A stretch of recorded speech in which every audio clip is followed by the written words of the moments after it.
Mr Chairman, New Zealand First takes people smuggling and border control very seriously. New Zealand cannot afford to be seen as a soft touch by would-be people smugglers or illegal immigrants. We accept that there is in fact a risk that mass arrivals are possible here as they have been in Australia. We agree also that the risk is small for now. But what about next year? What about next month, for that matter? Deterrence is an important element to discourage mass arrivals by boats, and vessels with the capability to reach New Zealand must be considered a real possibility. Mr Chairman, deterrence is a basic consideration for all criminal activity, so we cannot accept the argument that deterrence is not relevant for these matters. Therefore, the amendments proposed by this bill will at this stage be supported by New Zealand First, but subject to the condition that SOP 219 in the name of the Right Honourable Winston Peters is agreed to, and I will come to that in a moment. New Zealand First has the most consistent stance on border control of all political parties. We have what I would call a strict regime approach to the whole issue of immigration, which we think is currently far too lax in far too many ways, and that's where we would part company with the Labour Party, who I think would be even worse. And we are especially concerned in respect of all cases of illegal entry, and more especially again if New Zealand is faced with illegal mass arrivals.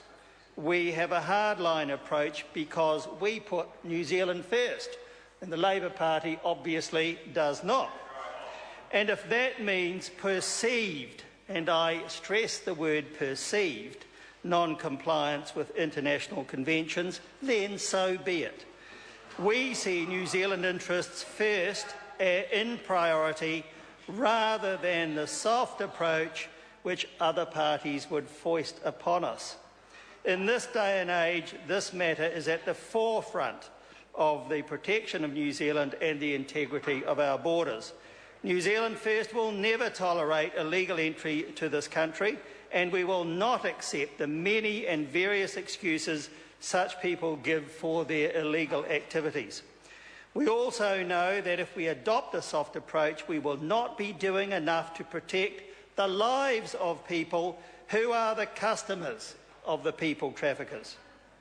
Notwithstanding New Zealand First's hardline approach, New Zealand First is committed to meeting New Zealand's international obligations under the United Nations quota program for 750 people. Illegal immigration puts strain on our ability to meet those obligations. Illegal arrivals are actually nothing more than queue jumpers who must not be rewarded at the expense of those who follow correct process.